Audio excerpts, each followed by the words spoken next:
Hey everybody, welcome back to my Let's Play of Mega Man X. Last episode we beat Chill Penguin and did the intro stage, and in this episode we're going to take on Storm Eagle. If you're going in weakness order, the next boss you'll actually go to would be Spark Mandrill, but Storm Eagle's level has a very useful upgrade, and by very useful I mean you use it to get two things in the entire game. But the things you get with it are very useful, so this is indirectly very useful.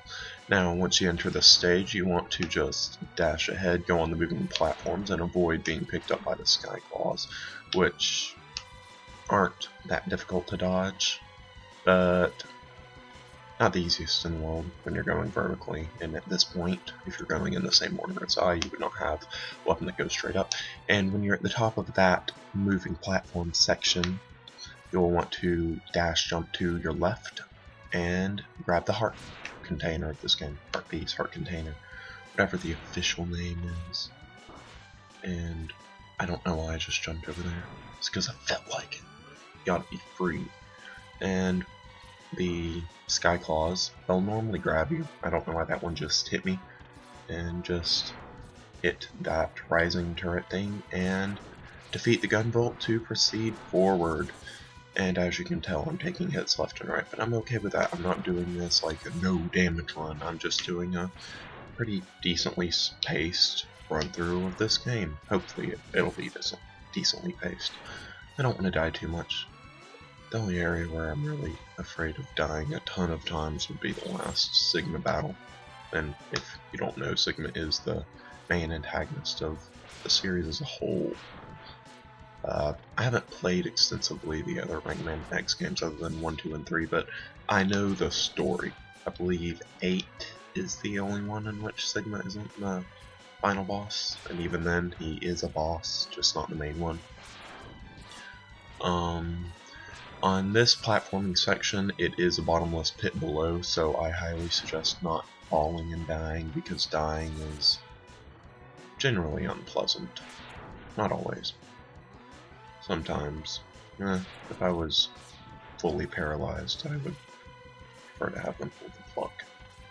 But let's get off that depressing subject, because we're about to find the head upgrade. What you need to do is jump down that pole and just start hammering away at these fire tanks.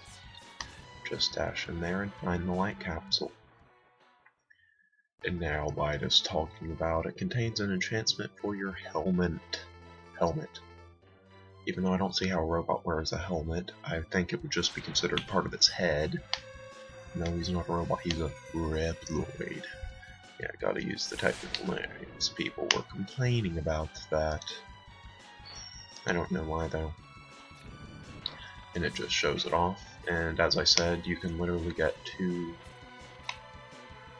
there are 2 items required for 100% pickup that you can get, but other than that, in the whole game, I'm trying to remember, there are only 2 energy pickups, like just health, to recover, not even increase the maximum, so woohoo, 4 whole uses in-game, so useful.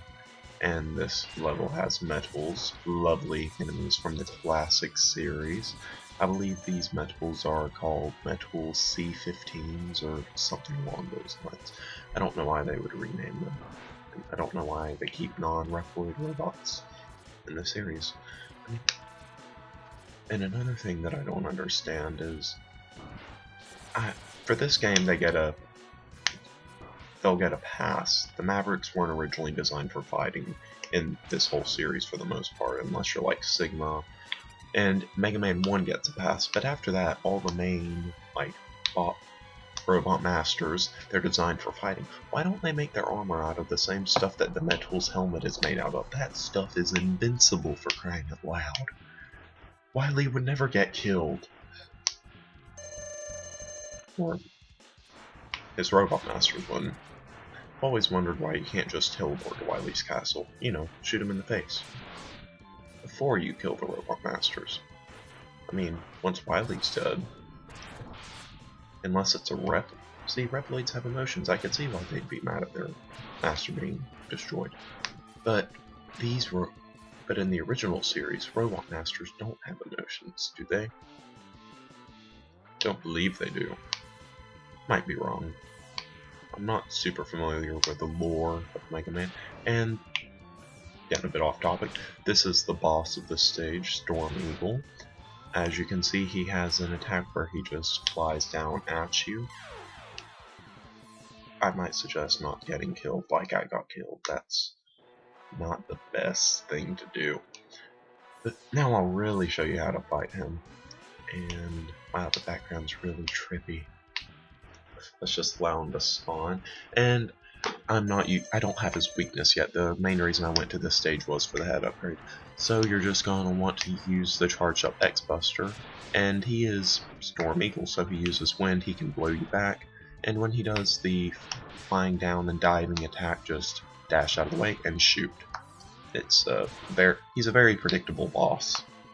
So he's also a good candidate for the first boss, but not the first stage. No matter what, when playing this game, I highly suggest getting the dash before you do anything, getting it ASAP. Now, when he does this, he can drop an egg, which will release 4 small birds onto you, kind of like in Mega Man 2 Airman stage, birds dropping the egg. It's kind of like this, or this is kind of like that since that came first. And he's doing that attack again. If you get far enough away, they'll just not hit you, so not getting hit is good. And for defeating Storm Eagle, you will, for some reason, have the whole screen turn white, and then go back to normal. But more importantly, you will get, any moment now,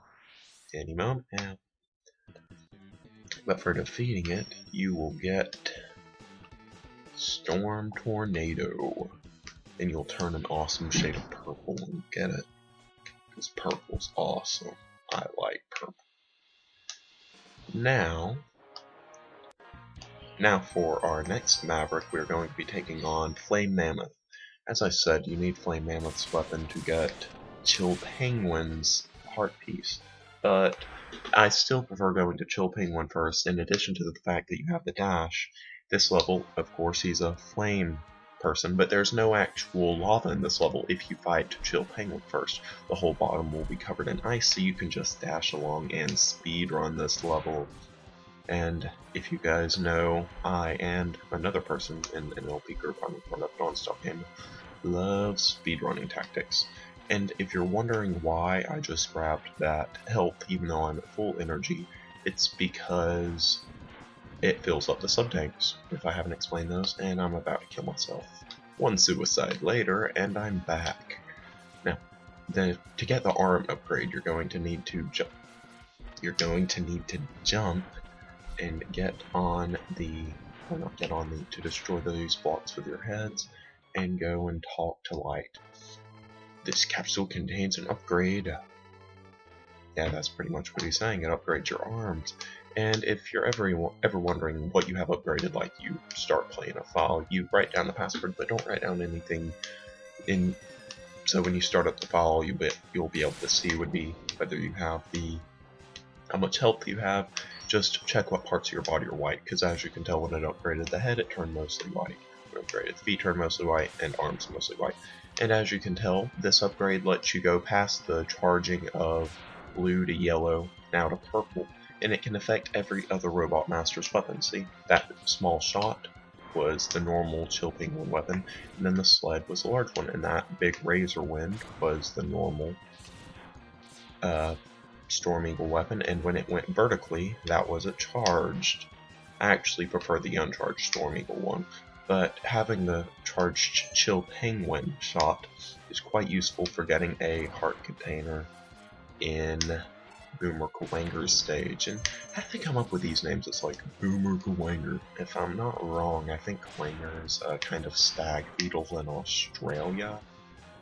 I'm not the best at ecology and that stuff, so I might be wrong. But I think it is. And in order to get the second and only use, or important use, of the helmet in the game, even though you were breaking the blocks with your feet, you'll want to jump to the very left edge of that. I don't believe you have to go up there by doing the long jump, I think. No, you do. I was thinking you could just grab at the bottom of the wall and climb up. But I went that way even if you could for the extra life, even though I don't have intentions of dying very much during this LP. If I do, you can all say I suck at this game. Which I kinda do. But you just want to go here and avoid the massive dropping things. They will hurt you. And I know this is normally a fire stage, but I've never played Flame Mammoth before Chill Penguin. I've maybe done it once, so I've always thought of this stage as an ice level. And those hammers remind me of, if you've ever played Crash Bandicoot, the ice level, I believe it's level 2 and no, yeah, level 3 in the whole game, with a massive wooden planks just crushing you. Yeah, Crash Bandicoot 2, it's a good game. Good times. Now we're getting to the boss. You're going to want to equip a Storm Tornado, because after Storm Eagle we were going in boss order. And you're just going to want to dash. Or not dash, because it stops your controls. You got to play a Mammoth, wait for his health to fill, and kill his face, because this weapon is so useful. Now, the attacks Flame Mammoth has, he jumps around whenever he lands, he stops you from moving, kind of like Guts Man, and he can shoot oil, and he also shoots fire. If he hits the oil with fire, it will burn, of course, and he can just hit you with the fire straight up as well, which will damage you. He doesn't do too much damage, and if you have his weakness, he is exceedingly easy. Okay, now that we have beaten Flame Mammoth, we are going to get his power-up, which is just a simple flamethrower type thing, constantly in front of you. Not very large range, but it is useful in certain stages for beating certain enemies, and of course, Flame Mammoth's weakness. And before I finish it off, I'm going to show you guys how to get the part piece in Chill Penguin stage, but I'm gonna speed it up, so see you then.